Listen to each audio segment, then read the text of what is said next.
Romero.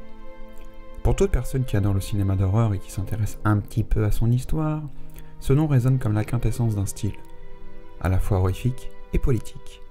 Le créateur d'un genre qui a déterminé ses codes et qui lancera à lui seul l'imagerie définitive du mort-vivant. Pour certains, voire pour tout le monde, George A. Romero est le créateur des films de zombies, et c'est tout. Vous me direz, c'est déjà pas mal. Mais en enfermant ce réalisateur dans sa création la plus marquante, il est vrai, nous avons peut-être oublié ce qu'il était. Mais une chose est sûre, il y a eu un avant et un après George A. Romero, l'auteur libre des morts.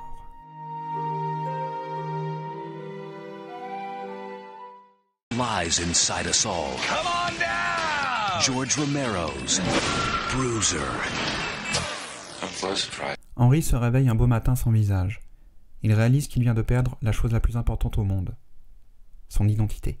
George Romero prolonge une thématique qu'il avait un peu abordée avec le film Incident de parcours, la mort sociale. Mais cette fois, il va plus loin et est plus radical. Henry est déjà mort socialement dès le début du film. C'est un bon gars comme on dit, mais qui ne dit rien, qui dit amen à tout, qui souhaite faire les choses bien, en s'oubliant lui-même, et surtout, qui est manipulé. Manipulé par son soi-disant meilleur ami, méprisé par son patron, méprisé et trompé par sa femme, devinez avec qui. Opprimé par la société, j'exagère mais on n'en est pas loin. En d'autres termes, Henry n'est rien, sauf pour une seule personne, Rosemary.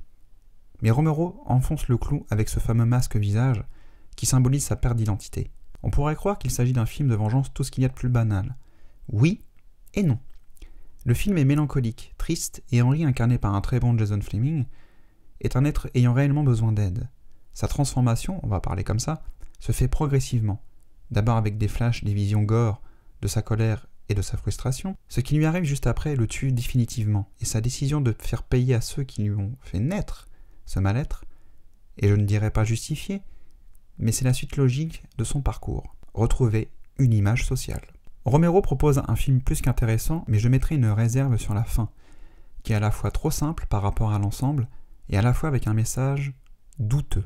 Le film passe inaperçu et ne sera pas un succès. Romero a l'habitude depuis plus de 10 ans. Mais les années 2000 vont être surprenantes pour lui. Un style de film revient, les films de morts-vivants, qui à cette époque connaît une renaissance. La saga Resident Evil débutait en 2002, même si c'est pas génial, l'excellent 28 jours plus tard de Danny Boyle, de 2003, qui certes propose des infectés et non pas des zombies, mais a un sous-texte très pertinent derrière, le cultissime Shaun of the Dead d'Edgar Wright de 2004, qui là pour le coup propose des zombies, un magnifique hommage à Romero et une comédie romantique, et enfin L'Armée des Morts la même année. George A. Romero revient au premier plan grâce à cette renaissance, car le public, grâce à ses films, surtout Shaun of the Dead, découvre son héritage et sa trilogie des morts. Mais Romero va faire plus. Revenir aux affaires des morts, redevenir indépendant, et rattraper le temps perdu. Land of the Dead, le territoire des morts, de George A. Romero. Une poignée de survivants barricadés dans une ville bunker vit encore dans les souvenirs de l'ancien monde. Des zombies qui désormais pensent et communiquent s'organisent pour prendre d'assaut la ville bunker. Kaufman, autoproclamé chef de vivants, engage un commando de mercenaires pour contrer les attaques de ces morts vivants d'un genre nouveau. J'ai que dalle par ici. Il communique, il pense. Après une introduction qui dit, en gros, « Et les jeunes, j'étais là avant », Romero ne perd pas de temps et il y va. Continuant son approche que le zombie a évolué et donc confirme que le scientifique Logan dans le film Le Jour des Morts Vivants avait raison dans un sens, Romero propose à la fois une suite à sa première trilogie, mais également un nouveau départ. Le réalisateur continue de lancer des pics sur la société américaine. Le personnage de Kaufman, incarné par un Dennis Hopper qui cabotine, est clairement une référence à George W. Bush. Le personnage de Cholo est une référence aux terroristes, à vous de choisir qui.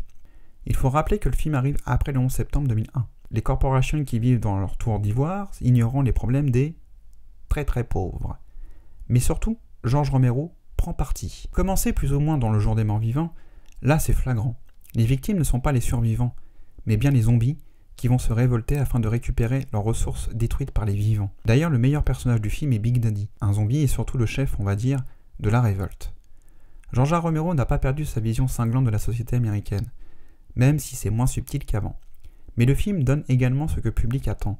Du sang, des arraches de membres, du gore, mais étonnamment très cuté et surtout, malheureusement, l'utilisation d'effets numériques assez voyants. Les héros du film ne sont pas attachants, incarnés entre autres par Simon Baker qui est là, c'est déjà pas mal, et la fille de Dario Argento, Asia Argento, qui fait très potiche. ce qui est étonnant de la part de Romero qui soigne beaucoup ses personnages féminins. Mais Romero réussit son retour et propose une atmosphère post-apo plutôt sympathique, un plan réellement iconique à la fois simple et impressionnant, un caméo de Tom Savini qui fait allusion à l'un de ses personnages charismatiques, un autre caméo d'Edgar Wright et de Simon Pegg, les auteurs de Shaun of the Dead, en zombie, en d'autres termes un sympathique clin d'œil. Ce n'est pas aussi percutant que les 3 premiers films, mais Romero en a encore sous le coude. Tant qu'il y aura des vivants, il y aura des morts. Le film connut un bon succès et Romero a réussi son comeback. Mais étonnamment, 2 ans plus tard, le réalisateur va enchaîner avec Les Morts Vivants. Il a encore des choses à dire.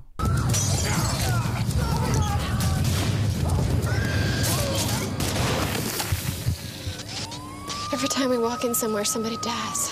Des étudiants en cinéma tournent dans une forêt un film d'horreur à petit budget, lorsque la nouvelle tombe au journal télévisé. Partout dans le pays, on signale des morts revenant à la vie. Pulsion, voyeurisme et surtout critique des médias. Romero utilise la caméra subjective en fond de footage pour accentuer encore plus le côté documentaire ?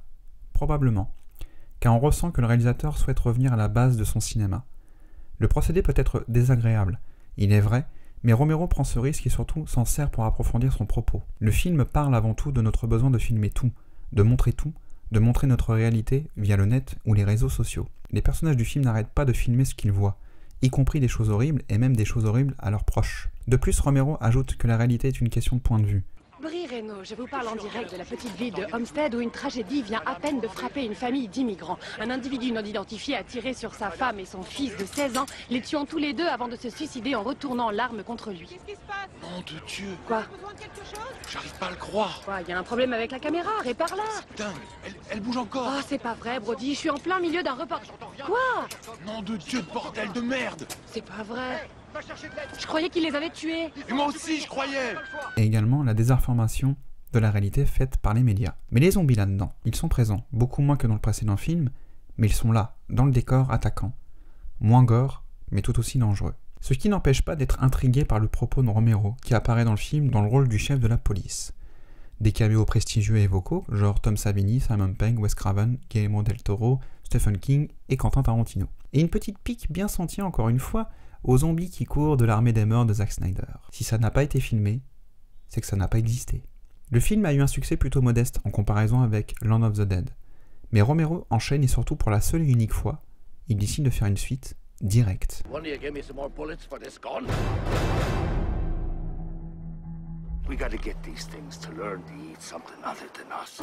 Alors que le nombre de morts vivants augmente chaque jour, l'île de Plume devient le théâtre d'une guerre entre 2 familles. Alors oui, il s'agit bien de la suite directe de Diary of the Dead, car le personnage du colonel Crockett revient et on découvre ce qu'il devient. Enfin voilà. Alors, une réalisation qui est lambda, des personnages pas attachants, des zombies qui sont limite devenus des figurants, de la comédie parfois lourdingue, voire même de l'auto-parodie. Romero ne sait plus quoi dire. Pourtant, l'idée d'une cohabitation entre les vivants et les morts aurait pu être intéressante, mais il passe à côté. On dirait même que ce n'est pas Romero qui a fait le film, ou alors je suis passé à côté moi aussi. Peut-être que Romero parle du cinéma, le cinéma de mort-vivant et de ce qu'il est devenu.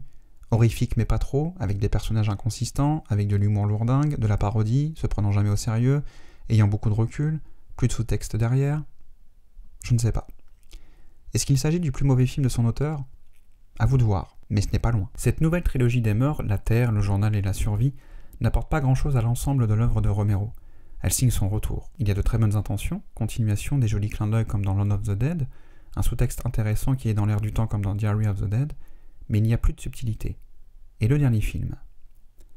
Comme si que son auteur se sent obligé de faire un film de zombie parce que le monde ne voit que cela en lui, ne fonctionne pas.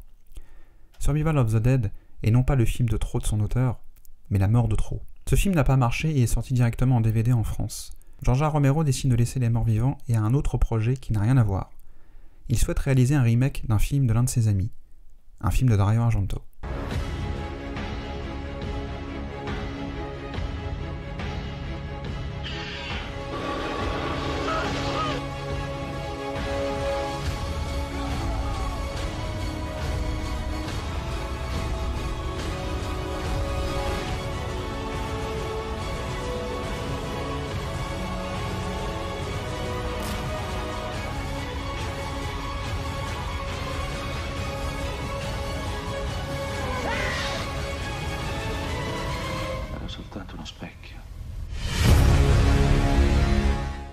Sorti en 1975, Profondo Rosso, aka Les frissons de l'angoisse, en français, est l'un des plus grands films du maestro.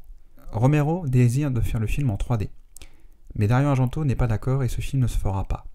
Dommage, personne ne le saura. En 2010, les morts-vivants continuent de marquer le monde et l'influence de Romero est toujours présente, grâce à la série The Walking Dead, par exemple. George A. Romero ne tourne plus, mais en 2014, il surprend encore, et une dernière fois. Il revient avec un nouvel opus zombiesque, mais en comic book.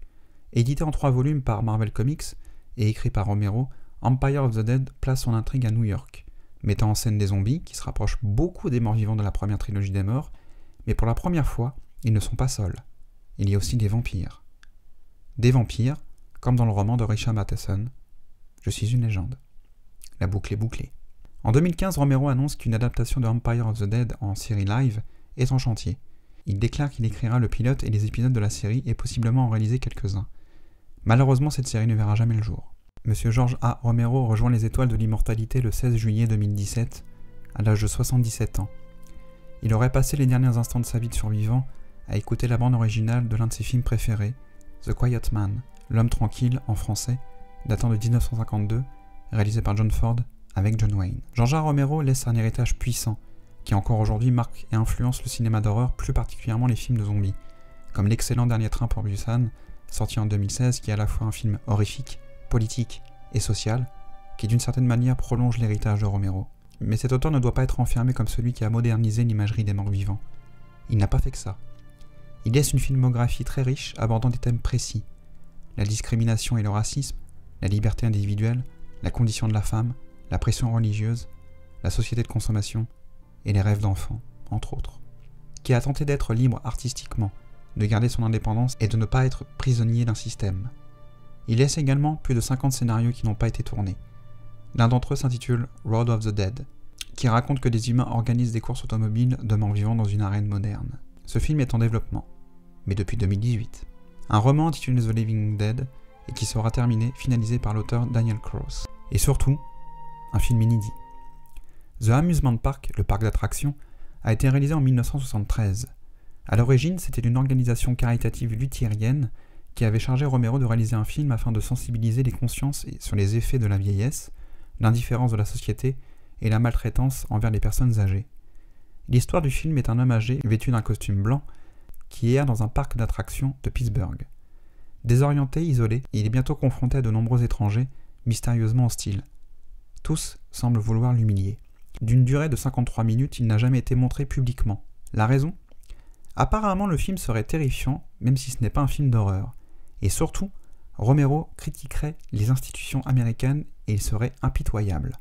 Je veux voir ça. Par chance, le film a été restauré et sortira au cinéma, si tout se passe bien, et en DVD en 2021.